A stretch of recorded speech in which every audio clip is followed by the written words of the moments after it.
어떤 사람이 주기에 왔습니다. 이 어떤 사람이라는 말은 한 개인을 말할 수도 있지만 공동체, 또 더 큰 의미로는 한 나라를 의미한다고도 볼 수가 있겠습니다. 성경에 보시면 하나님의 관심은 하나님의 백성들, 공동체에 관심이 있습니다.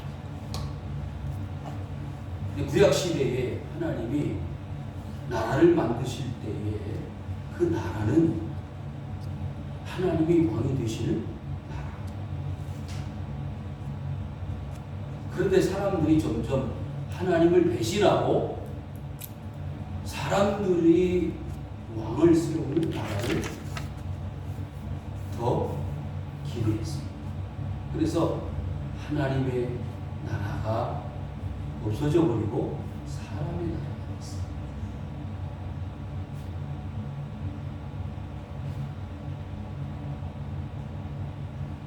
그런데 하나님의 나라는 지금 우리가 살고 있는 이 나라가 아닙니다. 하나님이 원하시는 나라는 하나님이 왕이 되시는 나라. 그래서 구약 성경에서 말하는 하나님의 나라는 영어를 표현을 써서 죄송합니다만 The Kingdom of Heaven, 하나님의 나라. 그런데 사람들이 다스리는 나라는 칸츄리, 시골 같은 나라. 하나님의 나라와 우리가 사는 이 나라는 차원이 다릅니다. 한번 제가 묻겠습니다. 지금 나라가 행복한 나라입니까? 라고 물으신다면 여러분들은 뭐라고 답하시겠어요? 왜? 사람이 다스리기 때문에. 하나님이 다스리는 왕국, 킹덤 오브 헤븐, 하나님의 왕국은 이렇게 병들고 직장 문제, 건강 문제 고민하면서 괴로워하면서 살 이유가 없는 하나님의 나라를 우리는 바라보고 사는 거 아닙니까? 그런데 성경에서 가르쳐주고 있는 하나님의 나라는 하나님의 사람들이 사는 나라예요. 하나님의 사람들이 사는 나라는 얼마나 행복할까, 즐거울까. 그것을 사실 사람들이 알지 못합니다. 그래서 많은 선지자들을, 하나님의 종들을 보내서 그 하나님의 나라를 감춰주시고 보여주시려고 애를 썼지만 사람들이 그 하나님의 나라에 별로 관심이 없었습니다. 신약시대에 와서 회개하라, 천국에 가까이 왔다, 하나님의 나라가 왔다. 그 하나님의 나라가 예수 그리스도예요. 하나님의 나라를 보여주셨는데 사람들은 그 하나님의 나라에 별로 관심이 없고 생각이 없었습니다. 여러분, 또 한 가지 묻겠습니다. 우리나라는 하나님의 나라입니까? 사람의 나라입니까? 조금 전에도 시청에서 사람이 왔었는데, 물론 방역을 철저히 하고 우리 자신들의 건강을 유지하고 지키는 차원에서는 받아들이고 수용해야 되겠지만, 여러분, 나라가 교회를 다스립니까? 교회가 나라를 다스려야 합니까? 흑백 논리를 말하고자 하는 생각은 없습니다. 하나님의 나라 백성들이 하나님 나라 백성의 삶으로 살지 못하면 세상의 나라가 하나님의 나라를 다스릴 수 있다는 현실을 우리는 부정할 수가 없다는 것이죠. 누군가, 어떤 사람이 주님께 왔습니다. 성도 여러분, 여러분의 삶 속에 고통과 괴로움과 현실적인 아픔이 많기 때문에 하나님 앞에 나온 것 아닙니까? 그것을 하나님이 다 받아주십니다. 수용하십니다. 그래서 세상에서 누리지 못하는 하나님의 나라를 누릴 수 있도록, 경험할 수 있도록 손에 만질 수 있도록, 냄새를 맡을 수 있도록 하나님은 여러분들을 부으신 거예요. 힘들었지, 어려웠지, 고생스러웠지. 그래서 세상 나라에서 누리지 못하는 하나님의 나라의 위로와 기쁨을 여러분들에게 주시고자 하시는 것입니다. 주께 와서 이르되 선생님이여, 내가 무슨 선한 일을 하여야 영생을 얻으리까? 이 사람은요, 젊은 사람이라고 했어요. 젊은 사람인데 참으로 다행스러운 것은 그래도 영생이 필요하다는 가치는 알고 있었습니다. 현실적으로만 사는 것이 사람의 목적, 삶의 목표가 아니라는 그런 정도의 가치관을 가지고 살았던 사람이 훌륭합니다. 그러나 그 영생을 어떻게 얻어야 되느냐, 획득해야 되느냐에 대해서는 무지했습니다. 어리석었다는 거예요. 여러분, 하나님의 나라는요, 영생이라고 볼 수 있는데 그 영생을 어떤 선한 일을 해서, 노력을 해서, 수고를 해서, 열심을 내서 얻어지는 결과가 결코 아니라는 사실을 여러분들이 믿으실 수 있기를 주 이름으로 축원합니다. 아멘. 로마서 1장 17절의 말씀과 같이 오직 의인은 믿음으로 말미암아 살리라. 여러분, 영생은 노력하고 수고하고 업적과 공적을 쌓아서 얻어지는 결과물이 아니옵시다. 많은 사람들이 교회를 다니면서 신앙생활하면서 착각하는 게 한 가지 있어요.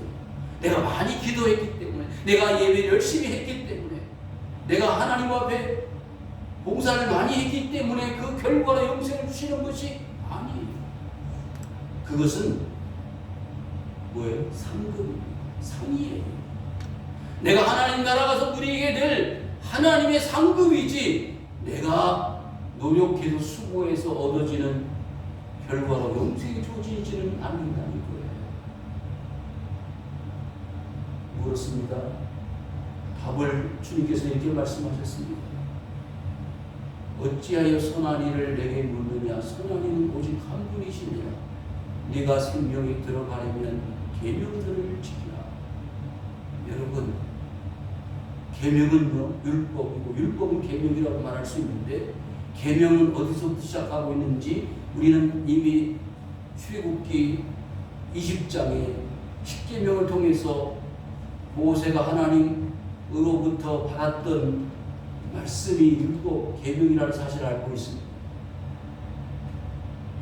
그런데요, 왜 계명을 지켜야 되느냐? 그것은 하나님의 말씀이고 명령이기 때문입니다. 하나님을 사랑한다 그러면 하나님의 말씀을 따라야 되잖아요. 하나님의 신앙, 하나님을 향한 믿음을 가진다는 것은 하나님이 원하시는 바를 실천하고 순종할 때 가능한 거 아니겠습니까? 여러분, 오늘날 많은 사람들이 계명을 지키지 않아요. 말씀을 따르지 않아요. 대표적인 예를 들어본다면 안식일을 거룩하게 지켜라. 몇 번째 계명이죠? 몇 번째? 그런데 그 안식일을 지키지 않는 이유를 뭐라고 설명하느냐?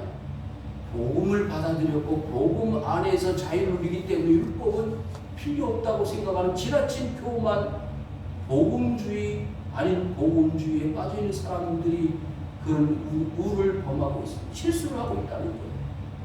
성도 여러분, 계명 복음이 아닙니까?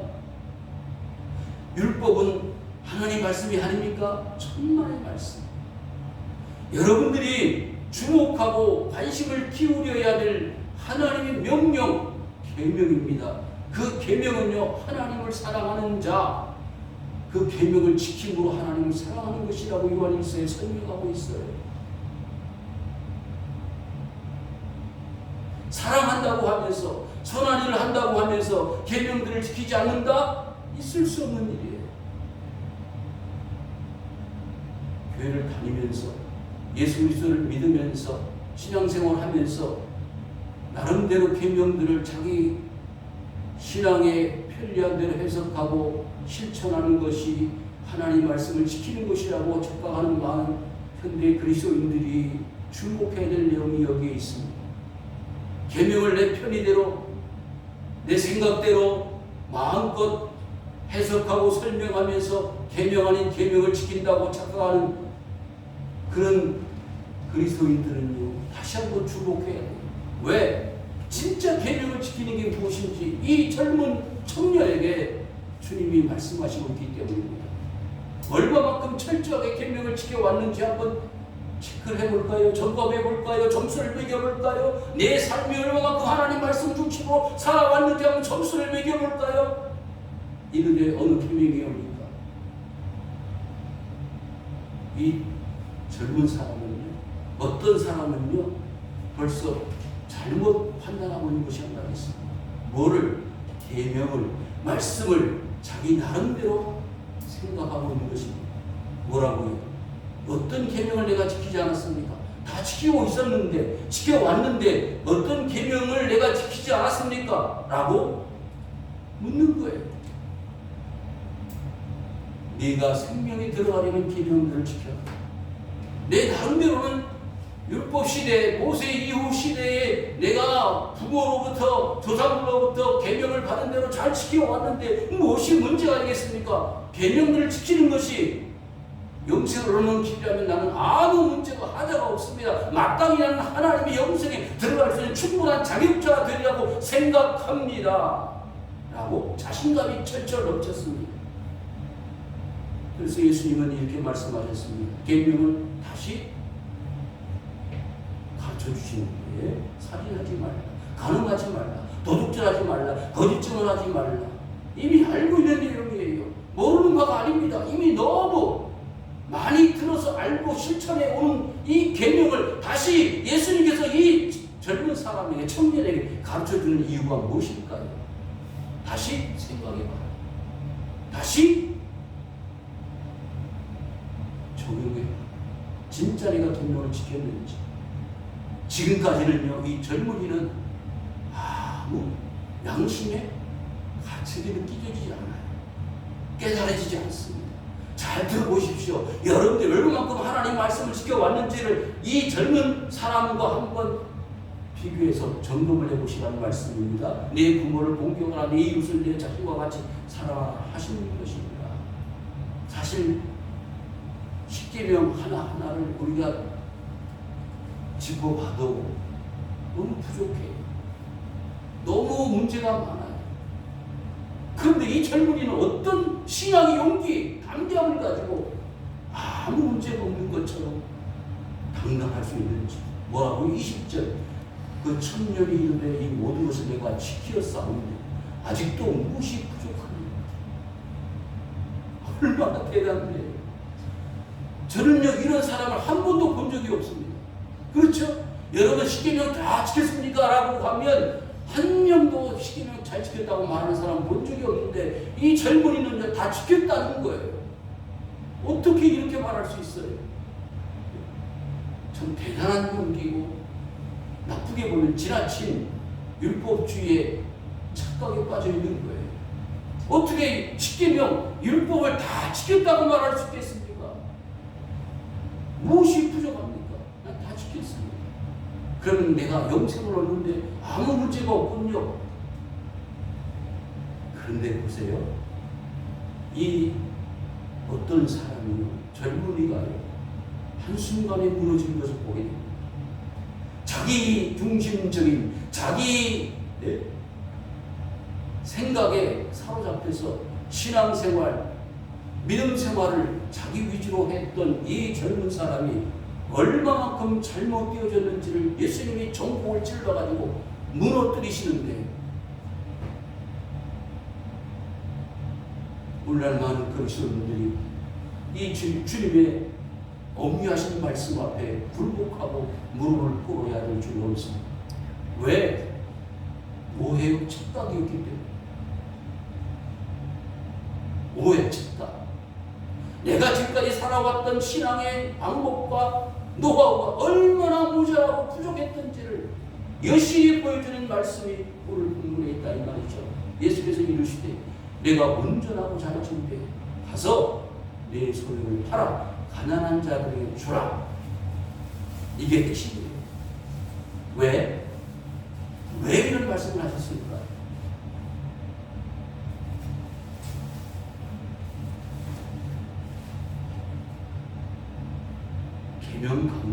계명 가운데 지금 보십시오. 19절 내 이웃을 뭐와 같이?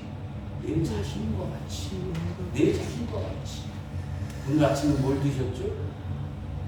나름대로 다 식사를 하고 오셨잖아요. 여러분 뭘 입고 계시죠?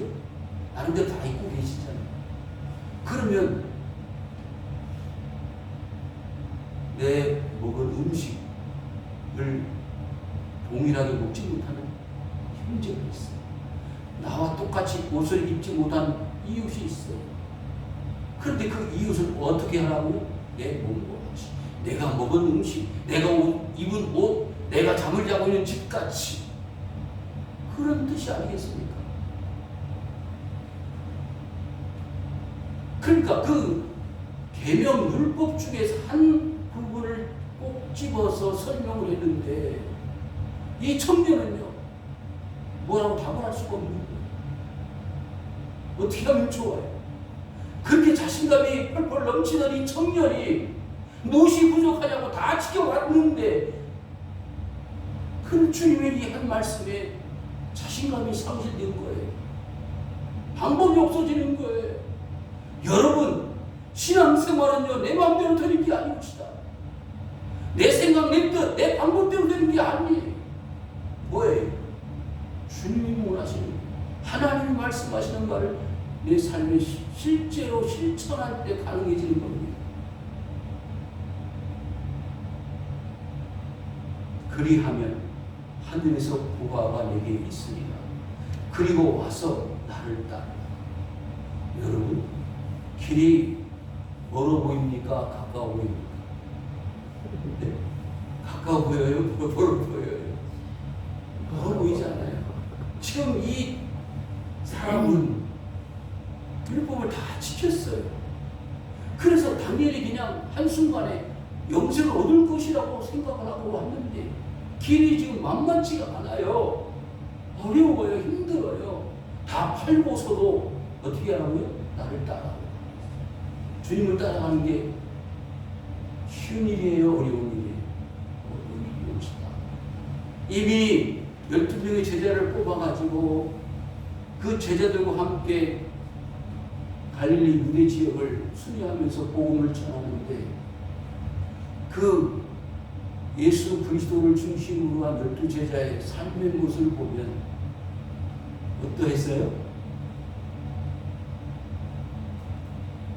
좀 표현하기 어렵습니다만은 한 거지들의 무리와 같아요. 그렇죠? 두어로도 필요가 없습니다. 지팡이 하나, 전대, 돈주머니 하나, 돈주머니에 뭐 금, 은 들어있어요? 아니요. 그렇게 12명이 돌아다니면서 복음을 전하는데 어느 마을에 들어가서 먹을 걸 얻어먹고 잠잘 자리를 찾아가야 되는 그런 비난하고 가난한 삶을 사는 무리였을 겁니다. 그런데 그 자리를 어떻게 하라고요? 따라오라는 거예요. 그러니까 이 청년이 어떤 생각이 들었겠어요? 이야, 보통 문제가 아니구나. 내가 생각했던 거하고는 전혀 별개구나라고 생각하지 않았겠습니까? 성도 여러분, 지금까지 우리 신앙의 삶의 목표가 어디였습니까? 어떻게 보면 이 부자가 청년인데 부모로부터 상속을 많이 받았든지 오늘날처럼 청년 벤처 기업가로서 돈을 많이 벌었는지 그렇지는 않았을 거예요. 자원시장 부자예요. 청년인데 젊은이인데 부자로서 무엇 하나 부족할 것이 없는 넉넉한 삶을 사는데 문제는 이제 처음 말씀드린 바와 같이 하나님의 나라에 대해서 영생에 대해서 관심을 가져보고 생각을 해보려고 했는데 지금 자기가 생각했던 바와는 전혀 딴판의 세상의 이야기를 예수님께서 하고 계시니까 환상이 깨져버린 거예요. 저는 담대히 말합니다. 인간적 세속의 나라, 킹덤 오브 헤븐, 하나님의 나라가 아닌 세상 컨트리의 개념을 가지고 기대를 가지고 하나님 앞에 나온 분들이 계신다면 그 환상은 끼워줘야 합니다. 세상에서 부귀영화를 누리면서 행복하고 즐겁게 살려고 하는 것이 하나님의 나라, 신앙생활의 목표라고 한다면 그 환상은 끼워줘야 합니다. 어떻게 해요? 그 모든 재산을 팔아 가난한 자들에게 나눠주고 나를 따라오라고 하신 주님의 제자도의 말씀에 어긋나기 때문입니다. 22절 그 청년이 재물이 많음으로 이 말씀을 듣고 근심하며 갑니다. 여러분, 이 말씀의 흐름을 보면 이 사람이 물질을, 재물을 팔아서, 소유를 팔아서 가난한 자들에게 나눠주고 주님을 따라갈 것 같습니까? 그렇지 않을 것 같습니다. 그런데 분위기는 아닐 것 같아요. 왜? 예수님 알겠습니다. 다 팔고서 주님 따라가겠습니다 라고 표현하지 않았기 때문에. 여러분, 누가복음 19장에 보시면 세리장 누가 나오죠? 삭개오가 나오죠. 삭개오는 예수님을 만나기 위해서 갔으나 많은 사람들이 모여왔기 때문에 어디로 올라갔어요? 뽕나무 위로 올라갔어요. 뽕나무 위로 올라가서 예수님을 만났습니다. 삭개오야, 내려와라. 오늘 내 집에 함께 들어갈 것이다. 들어갔습니다. 내가 다른 사람들의 억울하게 강제로 세금을 빼앗은 일이 있으면 네 배를 받겠습니다. 삭개오는 반응을 했어요. 그런데 이 젊은 청년은요, 근심하고 갔다고 했지, 주님 말씀대로 팔아서 나눠주고 주님 따라가겠습니다라고 언급하지 않은 것을 보니 이 사람은 제자의 합격선을 넘어가지 못한 것이 아니겠습니까? 그러면서 오늘 명상에는 나와 있지 않습니다만은 23절 예수께서 제자들에게 이르시되 내가 진실로 너에게 이르노니 부자는 천국에 들어가기가 어려우니라. 그러니까 이 청년은 영생을 얻을 수 있는 자격을 얻을 수 있다고 착각을 하고 계명을 지켜왔다고 말씀하고 있는데 실제로는 천국에는, 영생에는 불합격이에요. 사랑하는 성도 여러분, 여러분들이 하나님의 나라 영생에 합격할 수 있는 사람들이 될 수 있기를 주의 이름으로 축원합니다. 그런데 이 사람이 문제가 되는 것은 내 이웃을 내 몸과 같이 사랑하라고 하신 계명을 정면으로 도전하고 있는 것이 뭐냐? 재산이 있는 것. 재산을 팔아서 나눠주어야 내 몸과 같이 사랑하라고 하신 그 율법을, 계명을 지키는 것 아니겠느냐라는 그 예수님의 전곡을 찌르는 말씀 앞에 무너진 것입니다. 만약 그 청년이 주님의 말씀을 순종하고 받아들였더라면 근심하며 가진 않았을 거예요. 재물이 많은 것 때문에 문제가 되진 않았을 거예요. 다 팔아서 나눠줬을 겁니다. 삭개오처럼. 여러분, 카카오 회장 5조를 내놓고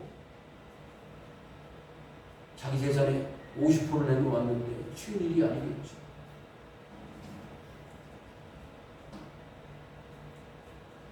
(24절입니다) 다시 너에게 말하노니 낙타가 바늘기로 들어가는 것이 부자가 하나님의 나라에 들어가는 것보다 쉬우니라.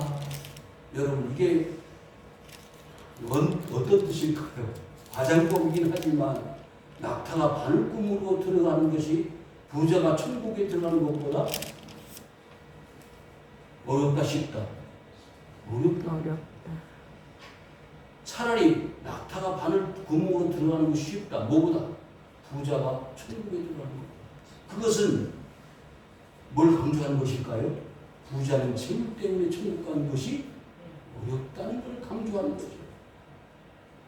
뭐 때문에? 재물 때문에. 목사님, 저는 그런 차원에서 너무 행복해요. 뭐가 없기 때문에. 재물이 없기 때문에. 그런 일은 없잖아요. 근데 나름대로 생각하기 나름이에요. 뭐가? 아주 가난한 사람의 입장에서 보면 우리는 부자일 수도 있어요. 그렇잖아요. 저 아프리카 사는 사람들보다 훨씬 부자예요. 하루 한 끼 먹고 힘든 삶을 사는 저 형제들보다 훨씬 부자예요. 상대적인 부자의 개념이긴 하지만은 제자들이 듣고 몹시 놀라 이르되 그렇다면 누가 구원을 얻을 수 있으리까? 아니 도대체 주님 뭘 말씀하시고자 하는 겁니까? 그렇게 말씀하신다면 부자가 천국에 들어가기가 그렇게 힘들다면 어떻게 사람들이 구원을 받고 살겠습니까? 26절 그들을 보시며 이르시되 사람으로서는 할 수 없으나 하나님으로서는 다 하실 수 있느니라. 여러분 신앙생활이 사람 중심으로 되지 않는다는 것을 여기서 분명하게 가르쳐주고 있잖아요. 계명을 지켰기 때문에 노력했기 때문에 기도를 많이 했기 때문에 예배를 많이 드렸기 때문에 그 응당한 결과로 주어지는 것이 절대로 아니라는 사실을 이 말씀을 통해서 보여주는 것이에요. 그렇지 않아요? 사람이 뭘 해서 안 해서가 아니라 하나님이 하시는 거예요. 하나님이 하시는 거예요. 아멘.